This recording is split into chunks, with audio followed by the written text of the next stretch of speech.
Գյուրջան Կասկադ, հասանելի բնակարաններ 65 ամիս մարման ժամկետով։ Միքայել Սրբազանի պաշտպանական թիմը այսօր մամուլի ասուլիս է հրավիրել։ Մենք փորձենք ներկայացնել այն իրավական խնդիրները, որը կան, այնուհետև կպատասխանենք ձեր հարցերին վերջում։ Ուստի խնդրեմ համբերատար լսել, վերջում ցանկացած հարցի մենք կփորձենք պատասխանել։ Ինչպես գիտեք, ես համառոտ ներկայացնեմ խնդիրը։ Ինչպես գիտեք, տեղեկություն ստացվեց, որ Միքայել Սրբազանի հայտարարության հետ կապված քրեական վարույթ է նախաձեռնվել։ Այդ տեղեկությունը, երբ որ զանգվածային լրատվամիջոցներով գնաց, հաջորդ օրը, երբ Մայր աթոռում հրավիրված էր քահանաների ժողով, հենց այդ առավոտյան ԱԱԾ ծառայողներ ներկայացել էին Մայր աթոռ եւ ցանկանում են ձերբակալել Միքայել Սրբազանին։ Ես ինքս էլ գնացի Մայր աթոռ եւ մոտեցա այդ ԱԱԾ ներկայացուցիչների հետ, ես ինքս էլ սկսեցի խոսել, որովհետեւ մեկ օր առաջ մենք արդեն Միքայել Սրբազանի պաշտպանական թիմն էինք ձևավորում, հասկանալով, որ գործընթացներ են լինելու։ Հասկացա այսպես, իրենք ասում են մենք ունենք քննիչի որոշում, որը տրամադրվեց, ես ընթերցեցի եւ ասեցին մենք պետք է ձերբակալենք։ Առաջարկվեց իրենց, որ քանի որ Միքայել Սրբազանը քահանաների ժողովի համակարգողն է, իսկ մոտ 200 քահանա մասնակցում էր այդ ժողովին։ Առաջարկվեց, որ գոնե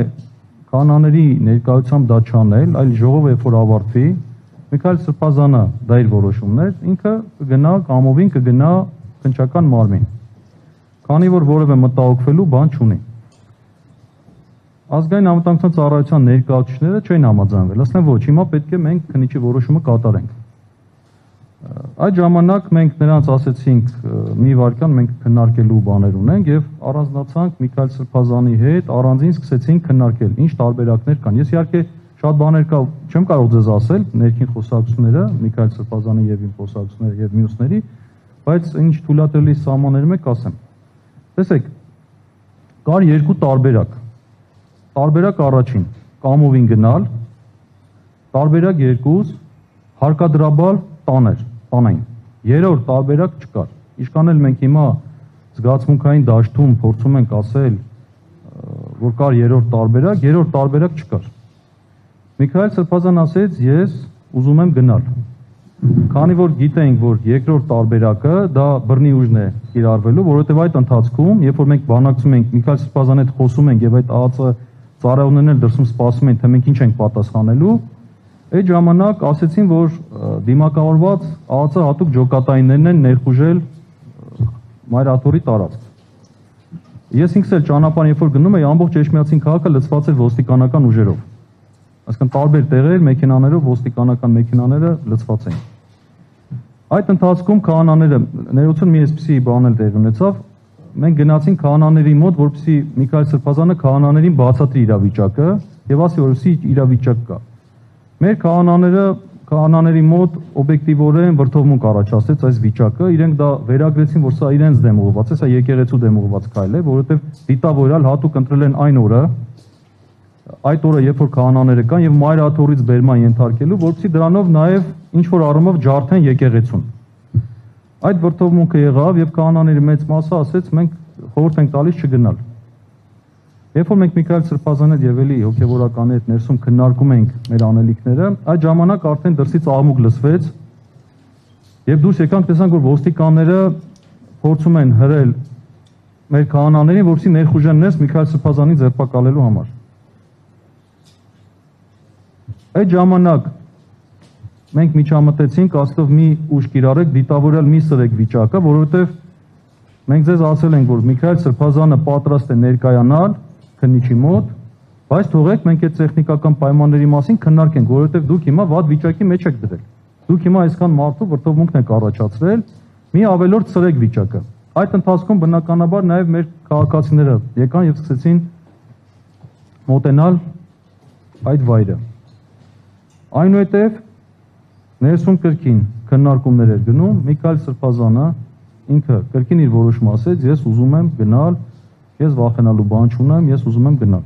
իրավական հետևանքների մասին նա տեղյակ էր։ Ուրեմն, երբ որ դուրս եկան, Միքայել Սրբազանը դուրս եկավ, որոշեց ինքը ասեց, ես լրագրողներին կպատասխանեմ։ Ինքը դուրս եկավ, որ լրագրողների հետ խոսեց, դեզանից շատերը այնտեղ էին, ու ուղևորվեցինք դեպի իրենց մեքենան։ Դուք տեսաք, որ ժողովուրդը չթույլատրեց Միքայել Սրբազանին հեռանա։ Եվ ստիպված Միքայել Սրբազանը նորից վերադարձավ դեպի շենք։ Ուրեմն դրանից հետո կրկին ոստիկանները եւ ԱԱԾ ծառայողները մի երկու անգամ գրող կազմակերպեցին, փորձեցին գրոհել։ Ժողովուրդը կրկին չթույլատրեց։ Այդ ընթացքում ԱԱԾ ծառայողների հետ մենք բանակցությունների մեջ ենք։ Իրենց ասում ենք, ավելորդ մի սարքեք, պատմություն եք սարքում, դիտավորալ եք անում, մի արեք այդպիսի բան։ Երբ որ մարդ ասել է, ես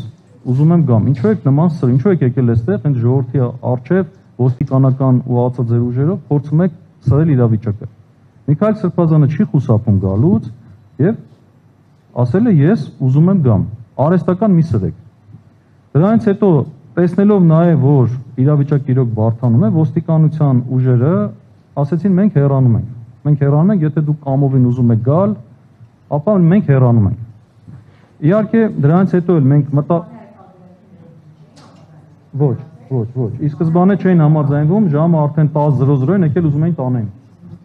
Հետո ասին լավ, թող ինքը գա, բայց իհարկե մենք մտահոգություն ունենք, որ կարող են նույնիսկ խաբել, դուրս գալու ժամանակ գան, մեքենայից բռնել, նվաստացուցիչ պայմաններով ձերբակալել, մենք այդ մտահոգություններն ունենք, որ կարող են այդպես անել։ Եվ դրանից հետո կրկին փորձ արվեց մեքենան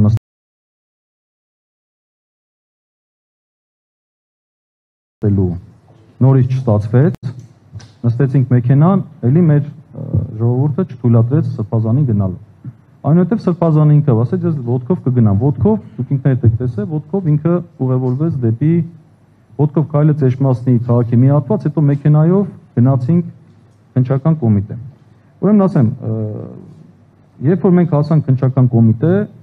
ամբողջ ճանապարհին իհարկե այդ մտահոգությունն ունենք, որ իրենք կարող են փորձեն ինչ-որ կրկին օպերացիա անել։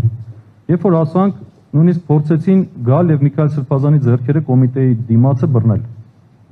Չթույլատրեցին եւ Միքայել Սրբազանը մինչեւ քննիչի սենյակ իր կամքով առանց որևէ մեկի բռնի ուղեկցությամբ չի եղել, ինքը իր կամքով հասել է մինչեւ քննիչի